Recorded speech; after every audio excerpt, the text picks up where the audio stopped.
Bonjour et bienvenue à ce second web café du 19 novembre. Alors aujourd'hui, on parlera principalement des actualités Covid. C'est effectivement suite aux dernières annonces qu'il y a pu y avoir. On sait que tout le monde est assez alerte sur ces dernières infos. Donc voilà, on verra donc les dernières infos Covid et aussi principalement tout ce qui vous intéresse beaucoup en ce moment, c'est comment traiter les absences liées au Covid et les autres absences, notamment est-ce qu'il y a de la carence, est-ce qu'il n'y a pas de carence, est-ce qu'on est en activité partielle ou est-ce qu'on est en arrêt de travail. Voilà. Alors, pour commencer, on va déjà couper tout ce qui est micro et caméra. Voilà. Au niveau du sommaire, comme je vous l'ai dit, donc on verra le niveau d'indemnisation de l'activité partielle qui est maintenu finalement, un fonds de solidarité qui est renforcé pour les PME, un crédit d'impôt pour les propriétaires de locaux commerciaux qui renonceraient à un mois de loyer. Donc ça on verra, le gouvernement est déjà revenu en partie dessus, histoire d'améliorer encore un peu plus le système. L'accès au remboursement qui est facilité pour le PGE, donc le prêt garanti par l'État, et donc les absences liées au Covid ou non. Au niveau de l'indemnisation de l'activité partielle, donc comme on a pu le préciser dans un premier temps, l'activité a été maintenue dans son système précédent, c'est-à-dire que le 1er novembre, le système devait évoluer avec une baisse de l'indemnisation. C'est pour ça qu'on a fortement incité nos clients à passer sur de l'activité partielle longue durée, qui est mieux indemnisée, mais qui nécessite de mettre en place des accords et des garanties de l'emploi. Donc à partir de là, le gouvernement a décidé de prolonger le système comme on le connaissait juste avant le mois de novembre et après le mois de juin, jusque fin d'année, et a déjà mis en place un décret pour le changement au 1er janvier 2021. Donc on verra si d'ici là le gouvernement ne revient pas encore une fois sur sa position, mais en tout cas, le système qu'on a connu après juin est prolongé jusqu'à la fin d'année. Au niveau de l'indemnisation, donc les salariés sont indemnisés à hauteur de 84% de leur salaire net. Alors bien sûr, quand le salarié est au SMIC, le salaire est à 100%. Donc on a également eu souvent la question de savoir, oui, mais si mon salarié est légèrement au-dessus du SMIC, quel est le pourcentage d'indemnisation qu'il perçoit? Donc là, c'est assez simple. En fait, le minimum que le salarié perçoit, c'est 8,03 € de l'heure, ce qui correspond au SMIC. Donc si finalement votre salarié est à 8,50 de l'heure, ben, vous faites le delta et c'est en fait la différence. Donc finalement, il ne sera peut-être pas à 100%, mais il sera à 95% de remboursement. Donc, il suffit de faire effectivement le calcul, mais ce qu'on peut retenir, c'est que c'est 84% du net et 100% pour les apprentis et travailleurs au SMIC. Comme précédemment, le remboursement par l'État et donc l'UNEDIC se fait également à hauteur de 85%. Donc il faut bien entendre ici, c'est 85% des 84% que vous avez pu voir dans l'icône précédente. Et donc il y a un reste à charge de 15% pour l'entreprise, comme on rembourse finalement 85% des 100% des 84%. Ce n'est pas forcément évident de s'y retrouver, mais en tout cas, dans la majorité des cas, vous avez bien le droit à une indemnisation de 85% de ce que vous reversez aux salariés. Ici encore, on se demandait beaucoup, oui, mais est-ce qu'on a toujours le droit à l'activité partielle ou est-ce qu'il y a des conditions pour en bénéficier? Donc, il n'y a pas de condition pour bénéficier de l'activité partielle, il suffit simplement d'en faire la demande et du moment que la directe valide votre dossier, ce qui est quasiment le cas à 100%, vous avez le droit d'en bénéficier. Là où il faut être attentif, c'est dans le cas où il y aurait des abus. Parce qu'effectivement, la directe a déjà procédé à des contrôles et va accroître en tout cas les contrôles qu'ils vont pouvoir faire sur cette partie-là. On a notamment des exemples, je ne sais pas, des salariés. Vous avez une activité qui est fermée à 100%. La directe va téléphoner sur le téléphone professionnel de votre société pour voir si vous êtes effectivement fermé. Et si vous décrochez, il faudra justifier effectivement d'avoir fait un renvoi d'appel et que votre société n'a effectivement plus d'activité. On a un autre exemple, si votre chiffre d'affaires du mois de novembre 2020 est supérieur au mois de novembre 2019, ça sera également compliqué de justifier une hausse du chiffre d'affaires et de l'utilisation de l'activité partielle. Parce qu'effectivement, on aura du mal à justifier que d'un côté, vous avez une baisse d'activité, d'où le recours à l'activité partielle, mais que de l'autre côté, vous avez une hausse de votre chiffre d'affaires. Donc, ça peut arriver si maintenant, effectivement, vous aviez beaucoup moins d'activité au mois de novembre 2019, peut-être qu'entre-temps, vous avez racheté une entreprise ou développé votre activité, ce qui peut donc justifier, malgré l'activité partielle, une hausse du chiffre d'affaires en novembre 2020, mais en tout cas, il faudra être très vigilant sur ce point-là, parce qu'effectivement, l'URSSAF, la Directe vont procéder à des contrôles et à des redressements en cas d'abus. Pour le maintien à 100% de l'activité partielle, donc on a vu avant que dans la majorité des cas, vous avez le droit à 85% de ce que vous maintenez avec un reste à charge à 15%, mais il y a effectivement des cas dans lesquels vous aurez un maintien à 100% jusqu'au 31 décembre 2020. Ça, c'est tous les secteurs qui sont protégés et dits sous tension. Donc, c'est principalement les secteurs de l'annexe 1, dit également secteur 1, S1. Effectivement, là encore, il y a eu une confusion qui s'est installée, parce que dès le départ, on avait effectivement une annexe 1 dans laquelle il n'y avait pas de conditions à respecter, une annexe 2 dans laquelle il fallait avoir une condition de baisse de chiffre d'affaires. Le gouvernement a semé un peu le trouble en ajoutant une autre appellation qui s'appelle S1 et S1 bis. Donc, il faut bien comprendre que le S1 correspond à l'annexe 1 et que le S1 bis correspond à l'annexe 2. Voilà. Donc, on a déjà précisé qu'effectivement, il fallait être très attentif au niveau des risques d'indemnisation. Et donc, si vous êtes dans cette annexe 1 ou S1, vous avez le droit à une indemnisation de 100%. C'est-à-dire que si vous avez un restaurant qui a été fermé, vous avez le droit à une indemnisation à hauteur de 100%. Donc, vous n'avez pas de reste à charge pour vos salariés. Si vous êtes dans l'annexe 2, il faut pouvoir justifier d'une baisse de chiffre d'affaires de 80%, toujours selon la période de mars à mai. Donc là, il y a encore une difficulté qui s'est installée, c'est que vous pouvez toujours continuer à bénéficier de l'activité partielle, mais pour savoir si vous avez le droit à une indemnisation à hauteur de 100% en fonction de votre baisse de chiffre d'affaires, on ne se base pas comme on aurait pu le croire sur la période de octobre là, à fin d'année, mais toujours encore sur la première période de mars à mai. Donc si au mois de juin, vous aviez le droit après le changement de réglementation de continuer à bénéficier d'une indemnisation à hauteur de 100% parce que vous aviez 80% de baisse de chiffre d'affaires par rapport à l'année dernière, le critère ne change pas, vous n'avez pas besoin de recalculer, vous avez toujours le droit à 100%. Et si vous n'y avez pas le droit, là encore une fois, le système ne change pas, donc c'est toujours encore une fois les 85%. Donc il faut bien vérifier si vous êtes dans l'annexe 1 ou dans l'annexe 2, donc dans le S1 ou de le S1 bis, et en fonction du résultat, vous pouvez voir si vous avez le droit à une indemnisation à 100% ou non. Bien sûr, si vous êtes fermé administrativement, la question ne se pose pas. Là, c'est effectivement d'office, vous êtes dans le S1. Donc, comme on a pu le voir dans le premier point, le système devait changer au 1er novembre. Donc, il y a énormément d'entreprises qui ont mis en place l'activité partielle longue durée, qui est moins bien indemnisée que ce système qui a été prolongé jusqu'au 31 décembre. Donc là, encore une fois, le gouvernement, pour pallier à ce changement de législation qui est apparu au dernier moment, a instauré une nouvelle règle qui dit que si vous avez mis en place une indemnisation longue durée, donc une activité partielle longue durée, avec un accord et tout un tas d'autres règles qui sont liées à ça, eh ben, le montant de l'indemnisation que vous percevez au titre de cette activité partielle longue durée ne peut pas être inférieur à l'indemnisation classique. Donc là, ce qu'on a vu, vous êtes dans le cas d'un restaurant, vous avez le droit à 100%. Si dans le cadre de l'activité partielle longue durée que vous avez signée, c'était 60%, on oublie les 60% et on reste bien à 100% jusqu'au 31 décembre 2020. Et c'est à partir de janvier 2021 où réellement le système financier que vous avez mis en place dans l'activité partielle longue durée s'appliquera. Voilà au niveau de l'indemnisation de l'activité partielle. Comme on a déjà pu l'évoquer avant, donc en plus de l'évolution du système qui a été prolongé et évolué jusqu'au 31 décembre 2020, vous avez également le droit, selon que vous soyez dans secteur 1 ou 2, à revoir votre cas, parce qu'effectivement, l'annexe 1 et l'annexe 2 évoluent constamment. Donc le gouvernement a dans un premier temps mis en place certains secteurs d'activité. Avec l'évolution et les remontées d'informations qu'ils ont pu avoir, ils ont intégré d'autres systèmes dans l'annexe 1 ou dans l'annexe 2. Et donc, le secteur 1 et le secteur 2 ont évolué.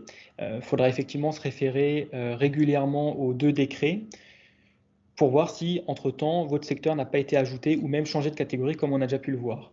Donc, l'activité partielle pour l'annexe 1 était au départ constitué de tous les secteurs d'activité qui entouraient le tourisme, l'hôtellerie, la restauration, le sport, la culture et le transport aérien. Et effectivement, au fur et à mesure des semaines, l'annexe a été complétée. Donc là, pour n'en citer que quelques-uns, on a d'autres secteurs qui ont été ajoutés à l'annexe 1, qui est par exemple le transport de voyageurs par taxi et véhicules de tourisme avec chauffeur. On a la location courte durée de voitures et de véhicules automobiles légers et toute une autre série de différents secteurs.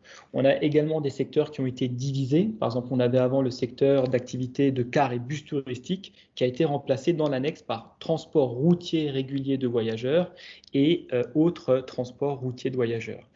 Donc vraiment, on a le cas où au départ, on n'était pas intégré à une liste. Donc on n'avait ni le droit, par exemple, comme vous le savez, avant à l'exonération de charges ou même à l'aide au paiement, ou même, encore une fois, à l'indemnisation d'activité partielle à 100%. Et finalement, le gouvernement est revenu sur sa liste.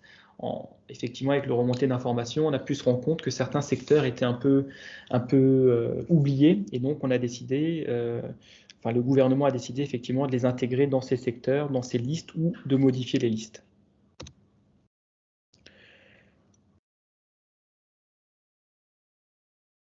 On a également les secteurs de l'annexe 2 qui ont été modifiés. Donc, comme la 1, l'annexe 2 n'a pas été épargnée, donc elle a également évolué. Donc, secteur 2 ou secteur 1 bis. Notamment, on a les activités de commerce et de détail en magasin situées dans une zone touristique internationale qui ont été ajoutées. Le tourisme de savoir-faire. Donc là, si vous vous référez au décret, il y a toute une définition de cette appellation de tourisme de savoir-faire. Les activités de sécurité privée, le nettoyage courant des bâtiments et autres activités de nettoyage des bâtiments et nettoyage industriel. Donc on voit bien comme par rapport à la première définition des termes de l'annexe 1 et l'annexe 2, le gouvernement est venu vraiment sur des petits pointillés délimiter très précisément les activités qui sont concernées ou non. Parce qu'avant, effectivement, on pouvait être dans une certaine catégorie, mais pas avoir la précision de notre réel secteur d'activité. Donc au fur et à mesure, le gouvernement règle la mire et ajuste la liste des deux décrets. Donc encore une fois, je vous invite vraiment à les consulter régulièrement pour voir si ça n'a pas changé. Au niveau de l'exonération et des reports de cotisations sociales, donc là, la règle va changer et a changé. Donc, il y a une exonération totale qui est possible pour les entreprises de moins de 50 salariés, alors qu'avant, si vous vous en souvenez, c'était 250 salariés qui sont concernés par les fermetures administratives, donc principalement l'annexe 1, donc le S1. Les entreprises du tourisme et de l'événementiel pourront également bénéficier dès lors qu'elles perdent 50% de leur chiffre d'affaires. Là, c'est le secteur 1 bis. Donc, par rapport à avant, la règle a changé. On n'est plus sur 250 salariés, mais sur 50 salariés. Et on ne demande plus une baisse de 80% de chiffre d'affaires, mais seulement 50% de chiffre d'affaires. Contrairement à l'activité partielle, où comme on l'a vu avant, il faut se baser sur la période de mars à mai, ici, on se basera bien sur la période qui a débuté au mois de septembre, donc pour les couvre-feux et les fermetures administratives. Donc on rajoute de la confusion, alors que au niveau du premier confinement, c'était beaucoup plus clair, on avait 250 salariés pour tout et les 80% de baisse de chiffre d'affaires dans tous les cas, que ce soit pour bénéficier des exonérations du secteur 2 ou pour bénéficier de 100% de l'activité partielle. Là, on distingue les deux règles. Donc, on reste sur 80% de chiffre d'affaires pour l'activité partielle. Et pour tout ce qui est exonération sur la nouvelle période, là, le système change. Et au lieu de 250, on passe à 50 salariés. Et on n'est plus qu'à 50% par contre, au lieu de 80% de baisse de chiffre d'affaires. Donc là, encore une fois, on voit bien que le gouvernement a eu des remontées d'informations et a décidé de régler la mire et de supprimer tout ce qui était au-delà de 50 salariés, mais par contre de réduire à 50%. Donc là, encore une fois, si vous êtes dans le secteur 1, la question ne se pose pas, vous avez le droit à une exonération et un report de cotisation sociale. Et si vous êtes dans le secteur 1 bis, là, il faudra effectivement, le moment venu, on attend les informations par décret, vérifier si vous avez une baisse de 50% de votre chiffre d'affaires sur la nouvelle période qui sera encore à déterminer. Et dans ce cas-là, vous pourrez bénéficier d'une exonération et d'un report des cotisations. En principe, l'exonération sera totale si vous bénéficiez effectivement ou si vous accusez plutôt une baisse de chiffre d'affaires de 50%. Et dès à présent, on peut déjà demander un report des cotisations. Concernant les indépendants, on précisera simplement que si l'activité a été arrêtée pour cause de confinement, les prélèvements sont automatiquement suspendus, sans démarche à faire en plus. Au niveau du fonds de solidarité, on verra qu'il a effectivement été renforcé pour les PME et donc il a été également élargi. On a voulu compenser effectivement les fermetures qui sont liées aux mesures de reconfinement. Donc ici, toutes les entreprises et tous les commerces qui sont fermés par décision administrative, donc à compter du 25 septembre, y compris des entreprises soumises au couvre-feu. Donc effectivement, comme vous le savez, au départ, toutes les régions n'étaient pas concernées par le fameux couvre-feu à 21 h. Et donc si vous êtes concerné, dès le 25 septembre, vous pouvez bénéficier du fonds de solidarité. Il est de maximum 10 000 € et concernera les entreprises non plus jusqu'à 10, mais jusqu'à 50 salariés. Donc ici, il est élargi une nouvelle fois aux entreprises de 50 salariés. Il est de 333 € par jour. Donc pour savoir à combien vous avez le droit, si maintenant vous n'avez pas tout le mois, par exemple, on peut compter du 20 octobre, par exemple, au 31 octobre, et bien, il suffit de faire les 333 € fois le nombre de jours durant lequel vous étiez concerné par la mesure de restriction, et vous avez le résultat de l'aide, toujours plafonné à 10 000 €. Cette aide pourra également s'appliquer aux entreprises qui ne ferment pas, mais qui subissent une perte de chiffre d'affaires d'au moins 50%. Donc là, on retrouve bien les 50% de l'exonération qu'on a vu avant. Donc on voit que le gouvernement revient tout doucement sur l'idée des 80 et baisse le taux à 50%. C'est une généralité pour tous les systèmes jusqu'à la fin d'année, sauf encore une fois pour l'indemnisation de l'activité partielle où on reste à 80%. Ce qui est important également de préciser, qui n'a pas forcément été communiqué, c'est que le chiffre d'affaires que vous faites à emporter n'entre pas dans le calcul du fonds de solidarité auquel vous pouvez bénéficier. Parce qu'effectivement, ces 10 000 € représentent une indemnisation pour le chiffre d'affaires que vous ne faites pas. Donc, on peut prendre par exemple l'exemple d'un fleuriste ou même d'un restaurateur qui est entièrement fermé, qui en novembre 2019 faisait par exemple 6 000 € de chiffre d'affaires. Vous êtes actuellement fermé au public, donc en ouverture au public, vous êtes à 0 € de chiffre d'affaires, mais par exemple, vous faites 2 000 € de chiffre d'affaires en novembre 2020. Eh bien, vous êtes tout de même éligible à hauteur de 6 000 €. Parce qu'effectivement, on est sous la barre des 10 000. Vous aviez 6 000, vous pouvez bénéficier de 6 000. On regarde combien vous avez fait de chiffre d'affaires. Vous avez fait 0 chiffre d'affaires sur place parce que vous étiez fermé entièrement, mais vous avez fait 2 000 € de chiffre d'affaires à emporter. On ne compte pas le chiffre d'affaires à emporter. Le gouvernement s'est effectivement rendu compte que dans ce cas-là, on incitait peu les entreprises à rester ouvertes. Si en travaillant, vous avez la même chose qu'en ne travaillant pas, c'était effectivement pas forcément intéressant, même si chacun a sa conscience professionnelle, mais le gouvernement a voulu donner un coup de boost à ce système et vraiment récompenser les entreprises qui ont continué à travailler avec du chiffre d'affaires à emporter, donc qui ne rentrent pas en compte dans votre droit au fonds de solidarité. Également, le crédit d'impôt pour les propriétaires de locaux commerciaux qui renonceraient à un mois de loyer. Donc là, encore une fois, donc les propriétaires de locaux commerciaux qui renonceront à un mois de loyer entre octobre et décembre bénéficieront d'un crédit d'impôt à hauteur de 30% du montant des loyers abandonnés. Ici, ça ne concerne que les entreprises de moins de 250 salariés. Dans ce cas-là, si vous renoncez à un loyer entre octobre, novembre, décembre ou plus qu'un mois de loyer, vous avez 30% de ces montants qui sont abandonnés. Là où le gouvernement est déjà revenu en partie sur sa décision, c'est que pour le mois de novembre, plutôt que d'avoir une remise de 30%, la remise est de 50%. Donc on incite un peu plus, parce qu'effectivement, on s'est déjà rendu compte que 30%, ce n'était pas forcément incitatif. Si vous avez un loyer de 10 000 €, finalement, vous n'avez que 3 000 € de crédit d'impôt et vous perdez 7 000 €. Donc pour le mois de novembre, pour les entreprises de moins de 250 salariés qui renonceraient à un mois de loyer, vous avez une remise d'impôt de 50%.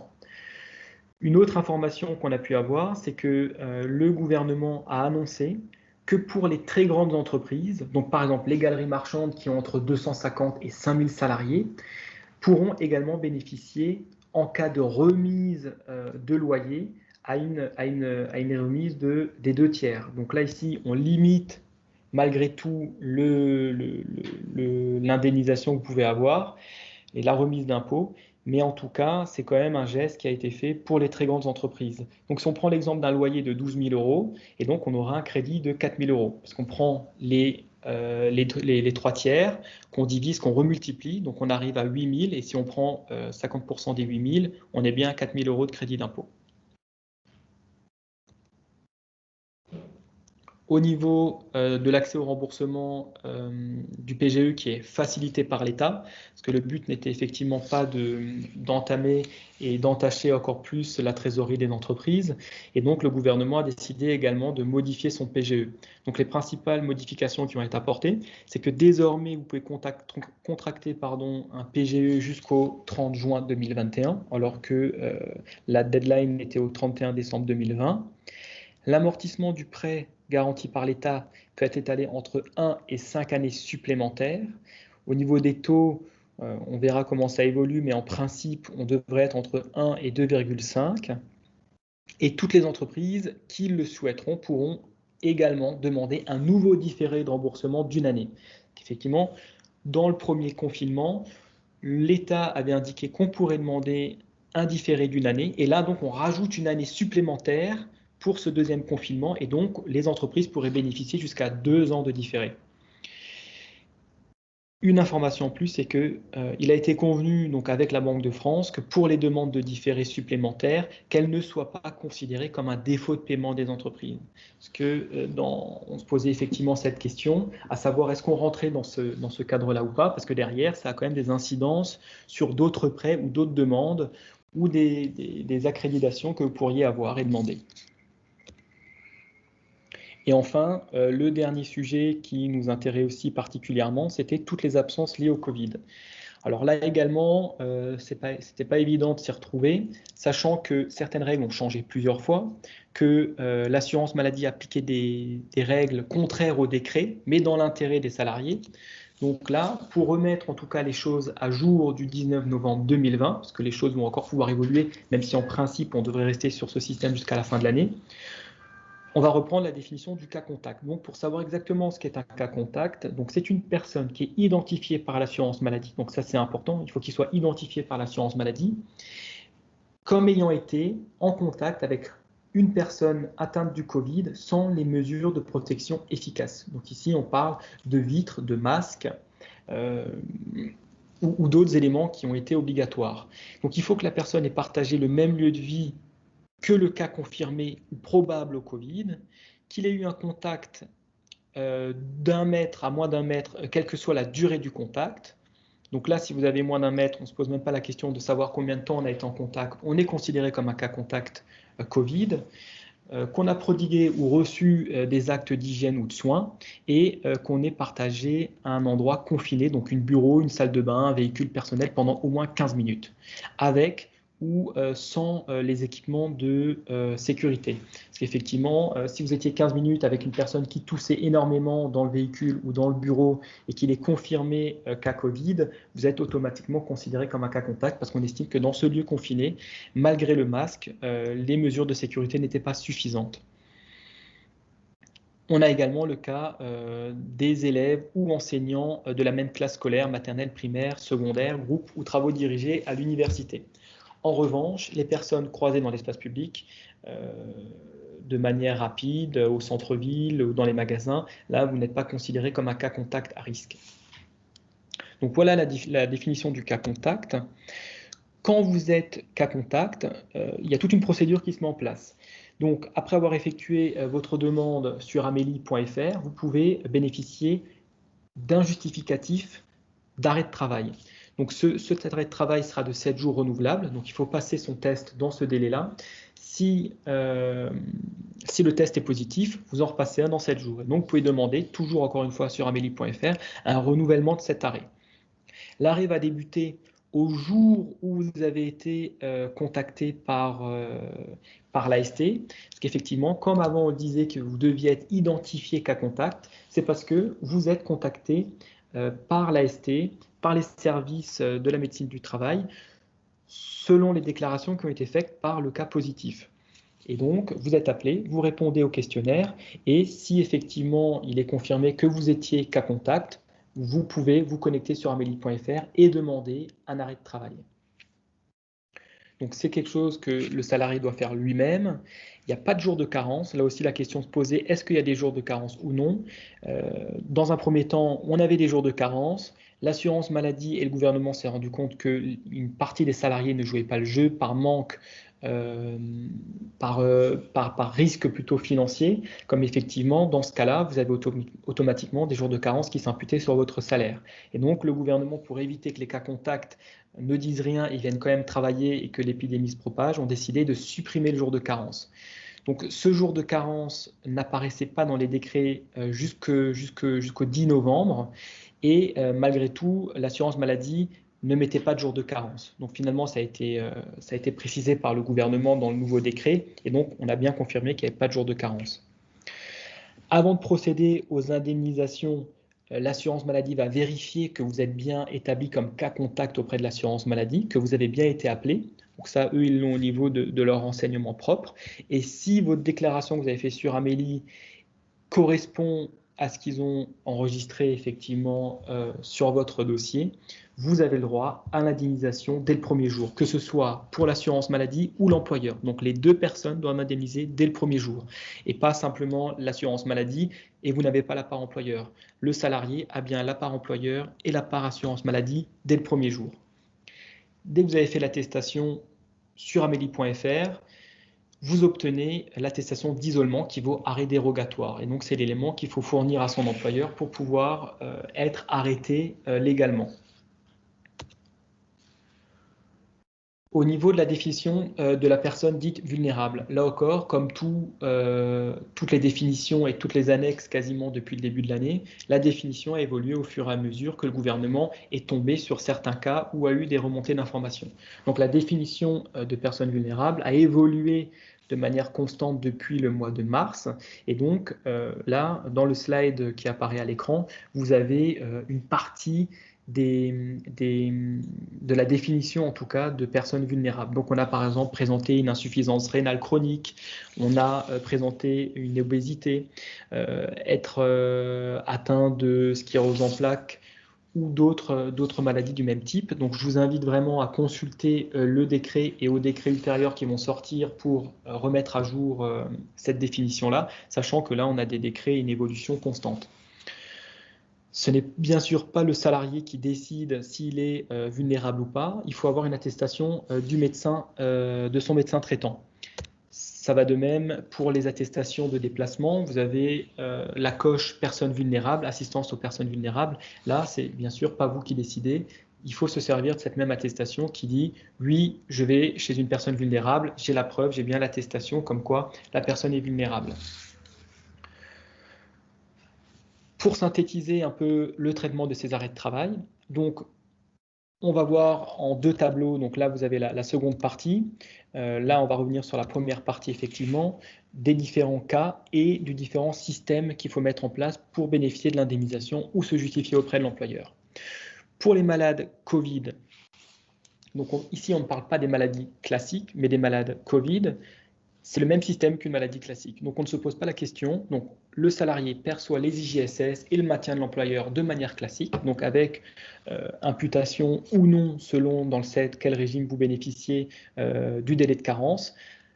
On ne parle pas ici bien entendu des cas contacts, mais par exemple pour ceux qui sont salariés et qui ont une entreprise en Alsace-Moselle, vous savez que l'employeur doit maintenir le salaire dès le premier jour, il n'y a pas de carence. Donc dans ce cas-là, on applique le système classique IJSS et maintien de l'employeur. Il faut un arrêt de travail et l'arrêt de travail va être généré dans la DSN de manière classique. Vous le transmettez à votre gestionnaire de paye et la déclaration est faite de manière automatique. Pour les personnes vulnérables, ici le système avait changé il y a déjà plusieurs mois. Donc on ne parle pas d'arrêt maladie mais d'activité partielle. Donc il ne faut pas d'arrêt de travail et c'est l'employeur qui se charge de mettre la personne en activité partielle. Et bien sûr, pour justifier de sa mise en activité partielle pour l'employeur et également en cas de contrôle URSSAF ultérieur sur l'activité partielle, il faut que l'employeur puisse justifier d'avoir eu le certificat médical attestant que la personne est vulnérable. Encore une fois, cette attestation provient du médecin traitant ou éventuellement du médecin du travail. Pour les personnes qui partagent le même domicile qu'une personne vulnérable, ici plus rien n'est prévu. Donc on n'a pas d'indemnisation, on n'a pas le droit à l'activité partielle, on n'a pas d'arrêt maladie, il n'y a absolument plus rien qui est prévu. Au niveau des cas contact Covid, donc là, on a déjà pu rappeler la définition avant. Au niveau du traitement, ici, c'est IGSS et maintien de l'employeur sans carence et IGSS sans carence non plus. Il faut bien un arrêt de travail, comme on a pu le voir. On se connecte sur Déclare Amélie, on déclare notre cas contact, on reçoit le justificatif qu'on transmet à son employeur pour bénéficier de l'indemnisation et pour justifier auprès de son employeur qu'on a le droit de rester effectivement à son domicile et même l'obligation. Au niveau des gardes d'enfants, avant effectivement le mois de juin, on était en arrêt maladie. Donc là maintenant, on est en activité partielle. Il ne faut pas d'arrêt de travail non plus. Et c'est comme pour l'autre cas, de cas contact, c'est à l'employeur de mettre en place le système. Donc ça, généralement, ça n'a plus de secret pour vous. On se connecte sur son compte activité partielle et on déclare simplement le salarié qui est en garde d'enfant en activité partielle. Il faudra le justificatif de la fermeture de l'établissement d'accueil de l'enfant et il faudra en plus une attestation sur l'honneur du parent qui reste à la maison, indiquant que c'est le seul des deux qui utilise le système de l'activité partielle. Là encore une fois, le système ne change pas. Il fallait également, lors du premier confinement, dès qu'on était passé sur l'activité partielle, justifier que l'autre parent ne reste pas à la maison au même titre. Pour les gardes d'enfants des travailleurs indépendants et mandataires sociaux assimilés salariés, ici, on a le droit effectivement aux IGSS, pas besoin de fournir d'arrêt de travail. Et là, il faudra être vigilant parce que du coup, selon quel régime on dépend, il faudra soit faire la déclaration sur déclare.amélie.fr ou déclare.msa.fr. Il faudra également, en cas de contrôle, pouvoir justifier de l'attestation de fermeture de l'établissement de son enfant. Voilà, on a fait le tour de l'actualité au 19 novembre, donc elle était assez chargée. On refera d'autres actualités d'ici la fin d'année sur les différentes évolutions, notamment sur le déconfinement progressif et la remise éventuellement au mois de janvier et mois de février jusqu'à la mise en place des vaccins, qui a priori ne viendrait pas avant le mois de mai pour la généralité. Parce qu'effectivement, dans un premier temps, ça serait le personnel de santé qui serait prioritaire pour les vaccins, les personnes vulnérables et les personnes de plus de 65 ans. Ce qui représente grosso modo 20 millions de personnes à faire vacciner du 1er janvier au mois de mai 2021. Donc le plus important à retenir ici, c'est effectivement la prolongation du système d'activité partielle comme on l'a connu avant, avec selon le secteur dans lequel on se trouve une indemnisation à 100% ou à 85%, donc avec un reste à charge de 15% par l'employeur. Une nouvelle exonération qui va s'appliquer. Donc, par exemple, là, au mois d'octobre, on avait pu demander une remise partielle des cotisations sociales et une aide au paiement. Si maintenant, au mois de novembre, vous êtes entré dans une des deux annexes, vous allez pouvoir demander à bénéficier du système du mois d'octobre sur l'exonération partielle. Effectivement, comme le gouvernement est revenu sur sa position et vous intègre à cette annexe, vous avez le droit de demander le bénéfice des exonérations et de l'aide au paiement. Vous avez même le droit de redemander à recalculer votre indemnisation au niveau de l'activité partielle si finalement vous avez une baisse de 80% de baisse de chiffre d'affaires et que vous êtes intégré à l'annexe 2, parce que dans ce cas-là, vous respectez toutes les conditions. Et donc, si vous aviez demandé une indemnisation minorée, vous avez le droit de demander le complément encore maintenant. Dernière information, en plus des exonérations partielles de dette et de l'aide au paiement qui était prévue pour le mois d'octobre à passer sur les DSN et à défalquer jusqu'à la fin d'année, au niveau de la remise partielle de dette, comme vous le savez, l'URSSAF doit vous envoyer un courrier, il a jusqu'au 30 novembre en principe pour le faire, pour prévoir un étalement de votre dette. Quand la dette sera intégralement payée, vous aurez le droit de demander auprès de l'URSSAF une remise partielle de cette dette, à condition de justifier d'avoir eu une baisse de 50% de chiffre d'affaires, de ne pas avoir demandé l'aide au paiement ni l'exonération partielle de dette. Donc, pour récapituler, vous n'étiez pas dans l'annexe 1, vous n'étiez pas dans l'annexe 2, donc vous n'aviez pas eu le droit à l'aide au paiement ni à l'exonération partielle de dette, mais vous avez une baisse de chiffre d'affaires de 50%, vous avez le droit de demander une remise partielle de dette dès que vous aurez complètement réglé le plan d'appurement que l'URSSAF va vous envoyer prochainement. Des décrets doivent encore paraître, notamment sur la question de savoir j'ai payé toutes mes cotisations à jour, mais j'aurai eu le droit à une exonération. Est-ce que j'ai le droit à une remise partielle de dette? Voilà. Donc il y a encore plusieurs questions qui doivent être qui doivent être éclairés par décret d'ici la fin d'année ou début d'année prochaine. On reviendra dessus. En tout cas, on vous remercie d'avoir encore une fois participé à ce web café. N'hésitez pas à nous poser vos questions et je vous dis au mois prochain. Bonne fin de journée. Au revoir.